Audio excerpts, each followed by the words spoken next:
Bon voilà, on est dimanche matin, il est 8 heures, on s'en va à la ferme L'Hôtellerie. On va aller à la rencontre de Charles-Antoine, un producteur de pommes de terre. Allez, c'est parti.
Bonjour Charles-Antoine, merci Bonjour, de nous avoir Geoffrey. reçus aujourd'hui du coup dans ton bâtiment. Où est-ce qu'on se trouve ici là?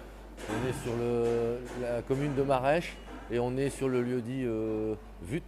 Alors ici ça s'appelle la ferme Saint-Hubert et c'est précisément entre Villers-Paul et Prézaux. Une ferme qui est au milieu des champs sur la route nationale. Ah donc ici on n'est pas du tout à la ferme de l'hôtellerie alors parce que tout le monde dit toujours la ferme l'hôtellerie. On était anciennement la ferme Monnier, donc les prédécesseurs qui ont arrêté en 2004 s'appelaient Monsieur et Madame Monnier. Donc c'était la ferme Monnier ici D'accord. historiquement, quoi. Ok. Donc ça fait 15 ans que nous sommes ici. Et ça sera jamais ta ferme. Ça sera toujours la ferme Monnier. Ça s'appelait, si, peut-être que si, mais c'était le moyen de repérer pour les anciennes générations, c'est la ferme Monnier. D'accord. Tu nous as amené ici pour la chaîne de conditionnement. Ensuite, ensuite on va aller où là? Où est-ce que tu nous emmènes par la suite? Parce que tu m'as dit que tu avais un autre bâtiment. Alors on a donc l'essentiel de nos terres agricoles sont sur la commune de Bermerin. On rayonne un peu partout, hein. On cultive sur Bermerin, Vangy, Capelle, Famars et Marèche, hein. Marèche, Villers-Paul, Prézaux. Ouais. Et on a un site de stockage qui est à Bermerin. Et on a investi donc dans un bâtiment de stockage pour les produits bruts, hein, les pommes de terre. On stocke de la céréale, du matériel. Et on a récemment investi dans un projet qui n'est pas complètement abouti, mais dans une sorte de nettoyage, lavage de matériel. Remplissage de pommes de terre, comment ça la réception, le déterrage se fait sur ce site, à Bermerin. Et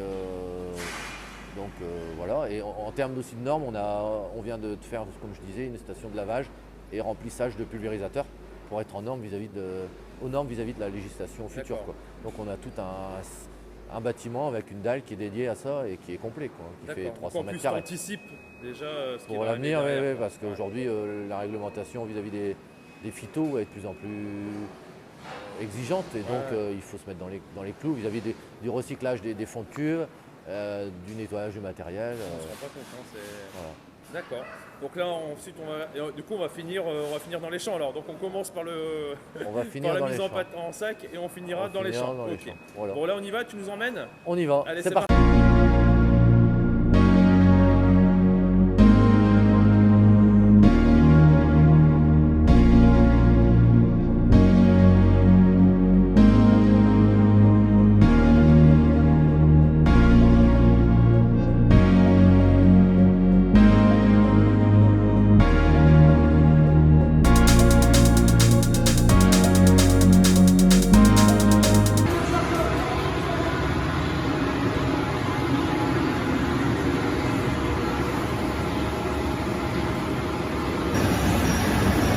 Donc les pommes de terre elles vont sortir de là, elles vont arriver ici, elles vont passer là.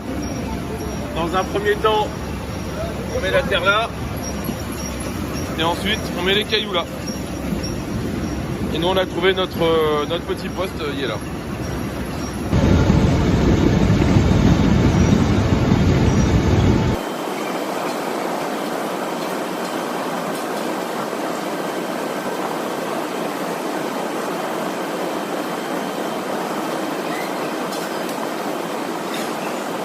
Je vais vous faire voir un truc, c'est assez incroyable. On trouve des obus de 40, donc ça fait à peu près 80 ans que la guerre est terminée et on trouve encore, des obus. C'est complètement dingue quoi. Et on a même la tête d'un obus. Hop, j'ai mis dans ma poche. Et voilà. Donc là, vous voyez, on voit bien le. Alors, on voit peut-être pas très bien. Je le nettoierai, je vous le ferai voir, bien nettoyé. Hein. Je vous ferai un gros plan, on verrait dessus des graduations. C'est assez impressionnant. Allez, on est reparti.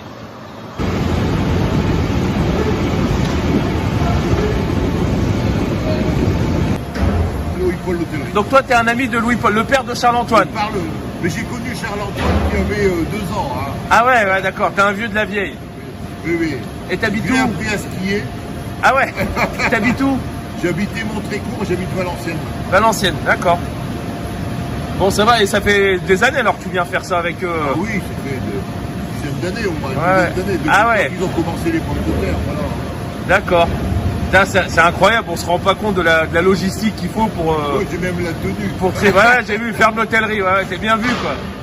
Tu fais partie de la bande. Oui, voilà. Je circule énormément avec eux. Et tu bossais dans quoi avant? J'étais prof de méca. Prof de mécanique. D'accord, et prof de mécanique, tu te retrouves à un trieur de patates. Ouais, mais bon, là c'est pour le fun. Ouais. Ah, c'est super, mais moi je trouve l'ambiance pas mal quoi. Mécanique en génie, prof de génie mécanique. Prof de génie mécanique. Où ça? À l'UET de Valenciennes. D'accord, à la fac en plus. Ah ouais, c'est incroyable, le bon quoi. De revenir sur le monde agricole, de revenir au basique. Quand il achète une nouvelle machine, Ouais. souvent je vais avec lui pour vérifier, regarder la partie technologique de la machine. Ah bah oui, forcément, comme c'était dans ton travail, ouais. Donc comme ça, tu vois si c'est quelque chose de potable ou pas quoi. Voilà, donc j'ai Le commercial, il va pas. Autre que l'œil agricole. Le commercial, il va pas te raconter la messe. Non, voilà. D'accord. Donc toi, t'es le père de Charles-Antoine, c'est ça? Ton prénom c'est? Louis-Paul. Comment? Louis-Paul. Louis-Paul. Et donc ça, c'était à toi avant, c'est ça? En fait, on s'est installé il y a 25 ans, donc tout ça on l'a construit avec les fils, avec Charles et Louis. D'accord. Et tu faisais quoi avant? J'ai travaillé dans l'industrie pendant 23 ans. D'accord. Et le projet agricole global, c'est nous trois en fait. Hein. Moi je me suis installé avant eux, mais c'est ensemble qu'on a fait. C'est l'entreprise familiale quoi. Et du coup, tu avais déjà des notions dans l'agriculture. Je pense que tu t'es pas lancé comme ça du jour au lendemain. Les notions, je les ai apprises parce que je n'ai pas fait d'école agricole. J'en ai fait une à la sortie de l'armée. Après, par contre, les fils, oui, ils ont fait des cursus agricoles précis.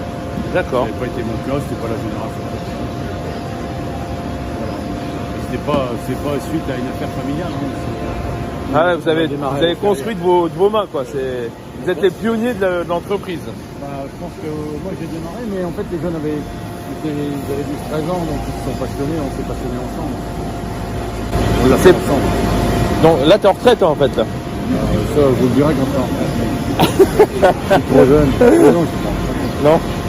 C'est quand même pas de tourpeau ça. C'était lui, hein. Non. C'était la terre. Ah, tu sentais les vibrations, donc c'est le surplus de terre, il force à chaque coup. Donc il fait remonter. Lui, il est en retraite, mais il n'arrête pas de travailler.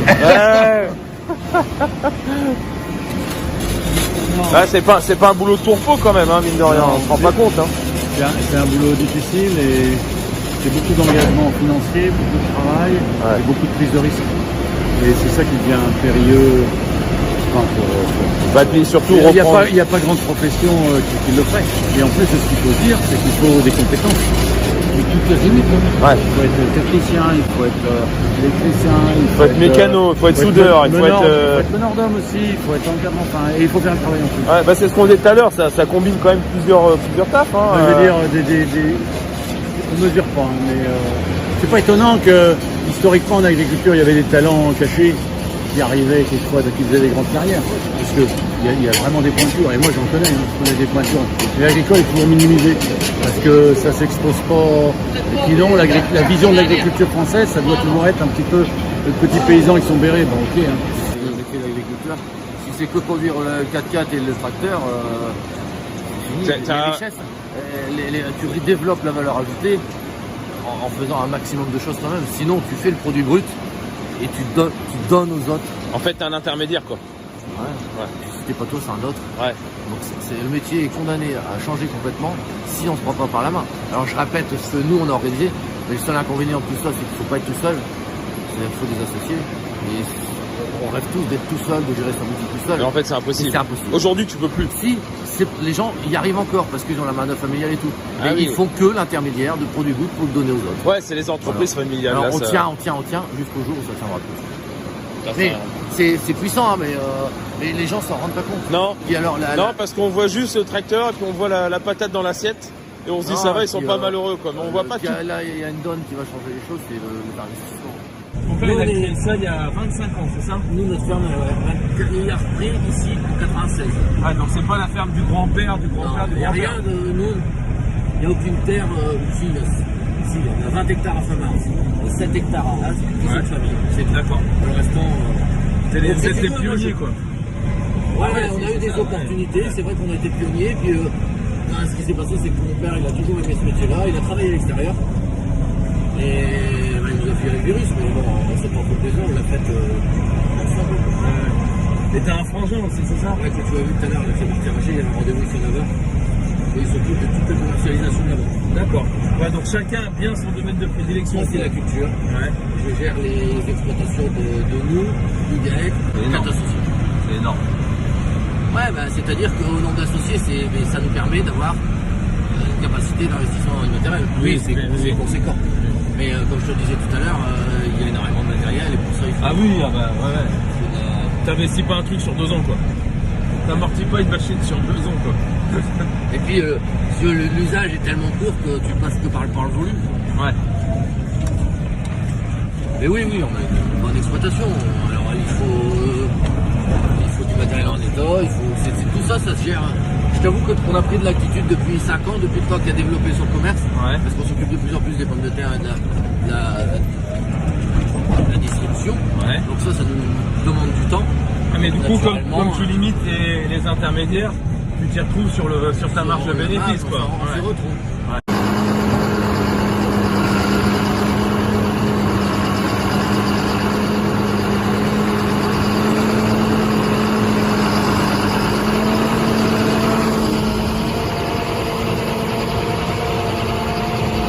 La grouille, il est là.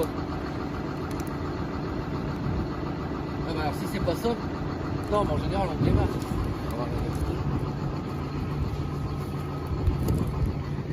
Ah, mais en fait, tu mélanges pas les Donc ça, variétés. ouais voilà c'est ça. Ça c'est bon.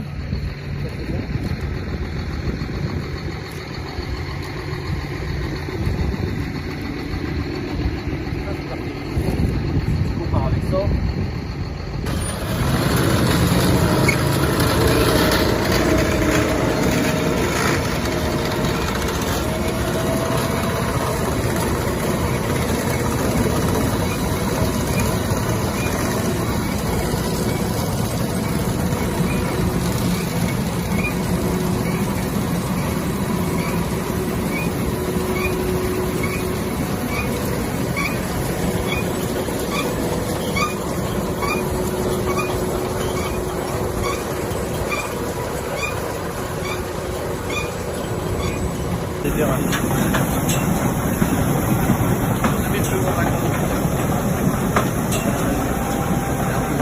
Là, la terre, elle est dure, là, c'est ça? Ah, tu le vois, c'est gras, ça ne sèche pas. Quand tu marches dans la terre, c'est lourd quoi. Ah, donc là, t'as quelqu'un, oui. Là, tu repars avec le tracteur, là, c'est ça? D'accord. Donc là, il arrache les patates. Et après, là-dedans, ils sont stockés, c'est ça, hein? Ouais, c'est ça. C'est stocké, puis après, c'est permis d'attendre avant de le transformer en bête.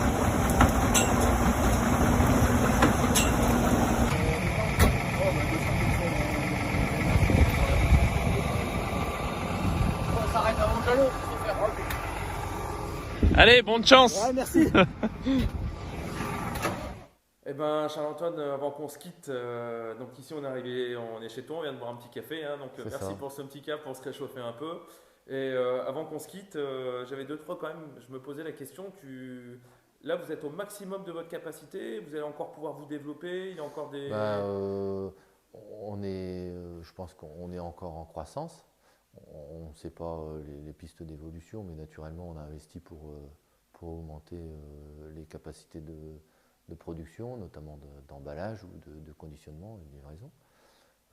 Naturellement, les projets évoluent toujours et clairement, on cherche encore à développer. Ouais, parce que là, du coup, depuis, c'est quoi, une dizaine d'années? Donc en fait, on a démarré, pas mal évolué, on a quand même malgré tout démarré par la production.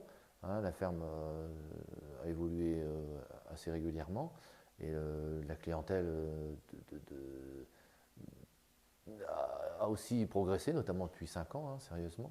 Donc et là, on sent clairement qu'on a le vent en poupe, donc il faut continuer à augmenter ce potentiel, quoi. J'ai une question qui va peut-être te faire peut-être t'énerver, mais aujourd'hui on est beaucoup dans les producteurs locaux, dans l'écologie, dans tout ça.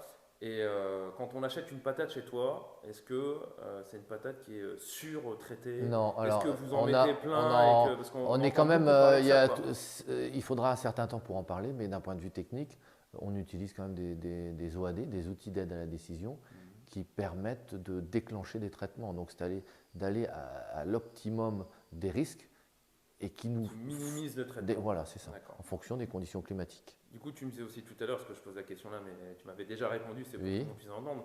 On est quand même sur une culture et des traitements raisonnés en fait, du coup. On est sur de l'agriculture conventionnelle, hein, puisqu'on fertilise avec un conseil, on désherbe chimiquement encore aujourd'hui, hein, mais on essaye d'optimiser. Et la technologie, j'ai dernièrement assisté à une réunion sur la robotisation. La technologie, le numérique, la robotisation va nous permettre de réduire nettement ces intrants. D'arrêter, ce ne sera pas possible à court terme. Mais il y a des outils qui vont nous aider à vraiment diminuer cette charge phyto, aussi bien écologique et financière, dans l'intérêt du producteur. Est-ce qu'il y a quelque chose que tu voudrais dire, un message que tu aimerais passer, que tu n'as pas l'occasion de dire aux gens parce que tu n'en croises pas suffisamment, comme un cri, quelque chose que tu voudrais dire à tout le monde, une explication, ou est-ce qu'il y a quelque chose que tu aimerais dire aux gens par rapport à ton métier? C'est un métier qui est super agréable, puisqu'on a quand même une liberté d'agir comme on l'entend. Hein. Le métier d'agriculteur, je me souviens d'un discours politique où c'était vraiment si on peut qualifier ce métier-là, c'est la liberté, sauf qu'on est aujourd'hui, c'est d'être libre dans ses choix d'entreprendre. Mais aujourd'hui, on a des contraintes environnementales qui sont légitimes et qu'il faut absolument respecter. On y tend, on y vient, et encore une fois, la technologie va nous aider. On ne maîtrise pas les conditions climatiques, puisque c'est vraiment un paramètre sur lequel on ne pourra jamais agir. Donc ça, c'est vrai qu'il faut parfois faire preuve de tolérance. Le grand public, quand les routes sont sales, quand il y a des choses qui peuvent énerver, soyez un peu indulgents, même s'il est nécessaire pour nous de faire le maximum pour sécuriser la route, puisque malgré tout c'est comme ça. Et puis ensuite, nous on essaye de créer de la valeur ajoutée qui induit naturellement de l'emploi, et je pense qu'au ratio des surfaces, nous sommes malgré tout générateurs d'emplois. D'accord. Eh ben, merci Charles-Antoine.